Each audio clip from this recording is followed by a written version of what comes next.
नमस्ते, तपाईहरु सम्पूर्णमा स्वागत छ मेरो युट्युब च्यानल नेपाली शेयर मार्केटमा।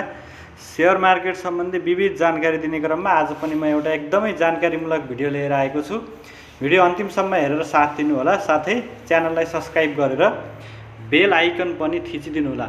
आज म हाइड्रो पावरका शेयर धनीहरुलाई एकदम खुसीको खबर छ कि अब हाइड्रो पावरको शेयर धितो राखेर कर्जा अथवा लोन लिन पाइनेछ। साथसाथै नेपालको हाइड्रो पावरलाई भारतमा सूचीकृत गराउन आग्रह गरिरहेको विषयलाई पनि म भिडियोमा जोड्ने छु। भिडियो एकदमै जानकारीमूलक हुनेछ, भिडियो अन्तिमसम्म हेरेर साथ दिनु होला। स्वतन्त्र ऊर्जा उत्पादकहरूको संस्था इप्पानले मौद्रिक नीतिमा समावेश गर्नको लागि विभिन्न सुझाव पेश गरेको छ।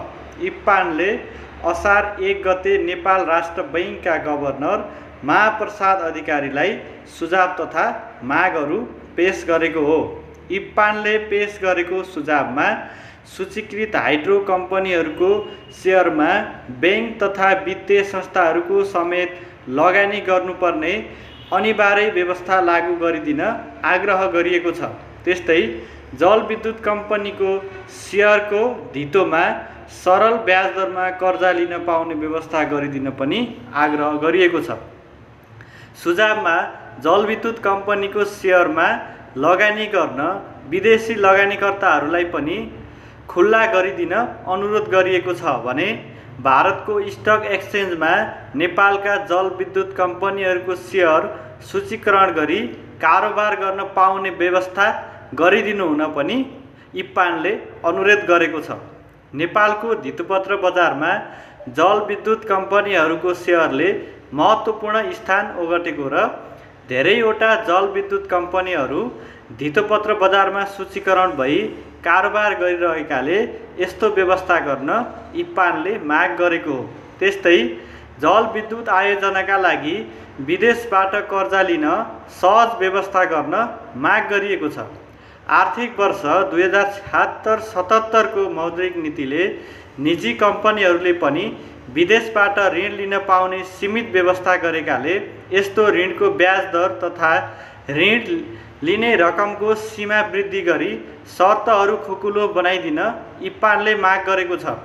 विदेशबाट ऋण लिनका लागि नेपालको क्रेडिट रेटिङ नभएको हुँदा सो तयार गरी अन्तर्राष्ट्रिय बजारबाट कर्जा दिन सक्ने बनाउन इप्पानले गभर्नर समक्ष माग गरेको हो।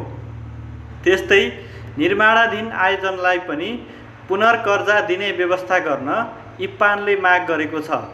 इप्पानले पेश गरेको सुझावमा भनिएको छ, निर्माणाधीन आयोजनाको जोखिम अत्याधिक हुने भएकाले पुनर्कर्जाद्वारा तत्काल बढाई सबै किसिमका विद्युत आयोजनालाई विस्तार गरिदिनु हुन अनुरोध गर्दछौँ।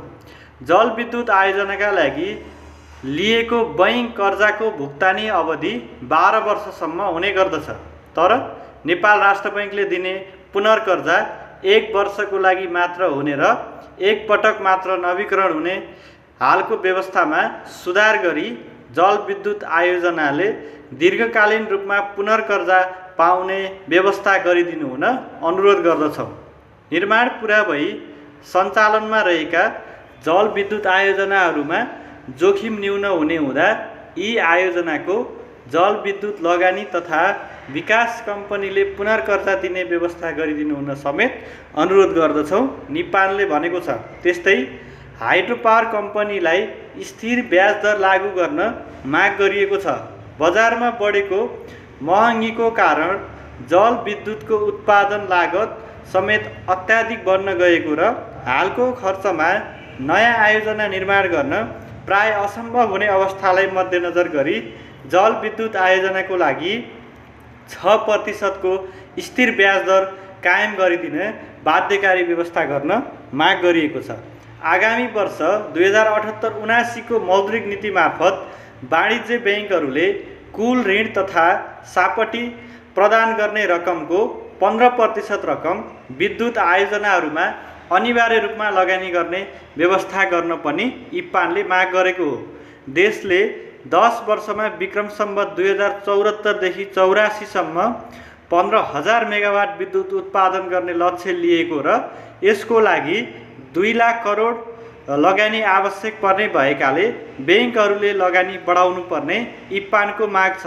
त्यस्तै वित्तीय स्रोतको खोजीमा रहेका आयोजनाहरूलाई सो काम गर्न कम्तीमा पनि 2 वर्ष थप समय उपलब्ध गराउन माग गरिएको छ।